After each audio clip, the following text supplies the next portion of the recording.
Pierre, you came to Daily Bread Food Bank today. What was the thing that shocked you the most? I know you've talked about this issue a lot in the House of Commons, but what shocked you the most as you did the actual tour? One statistic. This food bank feeds 1 in 10 Torontonians. It's just, let that sink in. 1 in 10 Torontonians eats at this food bank. There's been a 6-fold increase in food bank demand for this one food bank. Like, unbelievable. It's a 500% increase. We have half of Canadians eating less than they should, a fourth of school children going to school malnourished. This is the miserable life that people are living after 9 years of inflationary debt and spending by the Trudeau government that has destroyed purchasing power, taken people's money, punished their work, and doubled their housing costs. The government brought out their budget this week, and they would say that we're making life more affordable. I look at the cost of everything going up, and I think that has to be wiping out all of these gains that they say they're making for people. What gains? What gains? You know, for example, there's a lot of beautiful slogans, like a school food program. Only problem is there's no food. They don't provide any food. They promised this program 3 years ago. There's not a single ham sandwich that has been served at any school anywhere in Canada. There's been a lot of bureaucracy created and money spent, but at the end of the day, the proof is in the pudding. And we have more people at food banks than ever before. In fact, the food banks are literally running out of food, so that some people are joining Facebook groups to learn tricks on how to eat food out of a garbage can. The Dumpster Diving Network, look it up on Facebook, 8,000 members now. This is the kind of horror story that we never imagined possible before Justin Trudeau. But when you tax the farmers who make the food and the truckers who ship the food, you tax all who buy the food, and people can't afford to buy it anymore. So what do you do to fix that? You've got a budget deficit that has become structural. Yeah. It is now inflation going up. The Bank of Canada interest rates are not coming down. All of those things make it not just more difficult for Canadian families, but for the government to pay the bills as well. So how do you deal with that? How do you make life better for Canadians, make life more affordable? Well, the good news is that life wasn't like this before 9 years of Trudeau, and it won't be like this after he's gone. We're going to axe the carbon tax to lower the cost of the farmers who produce the food, the truckers who ship the food, and the local grocers who sell us our food, so we can have more affordable food. We're going to cut income tax so that working people bring home more of each dollar they earn, and they can afford food.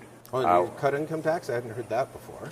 Oh, I've said it many times. We will be cutting income tax. We have to, because the working poor can't afford to pay their bills because they lose so much. You make it, and Trudeau takes it. We have to cut taxes to reward hard work.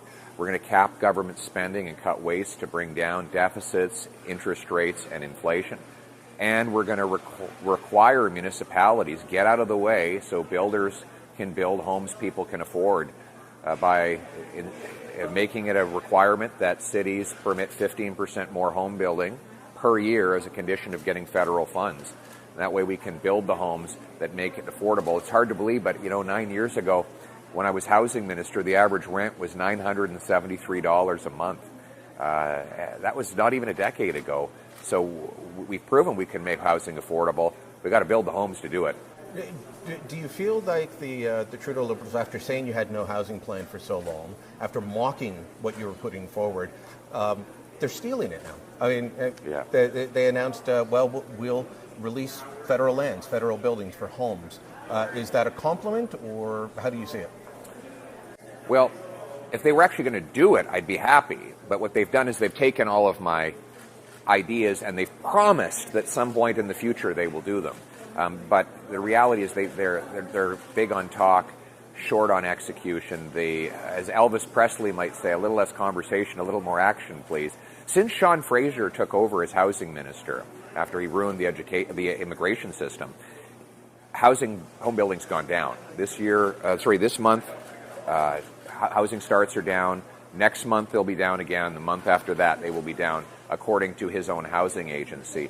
So the problem is that we've got an incompetent, costly, bureaucratic Trudeau government that stands in the way. We need to get them out of the way so that we can build the homes. You mentioned Sean Fraser. It shocks me that the Liberals broke Canadians' trust in the immigration system. They broke the consensus.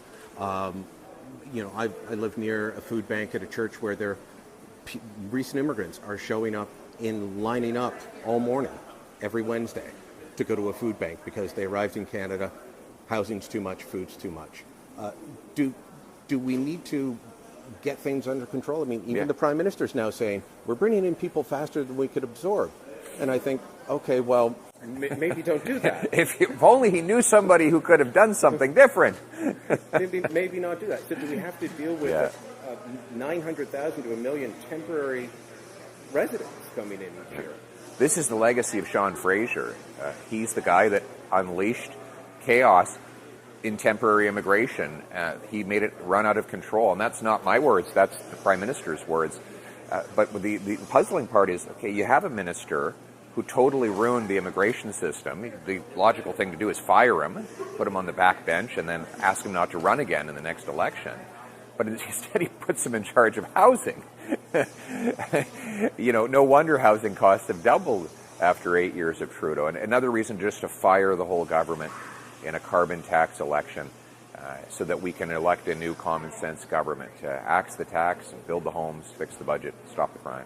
All right, Pierre, thanks very much. Great to be with you, Brian. Thank you.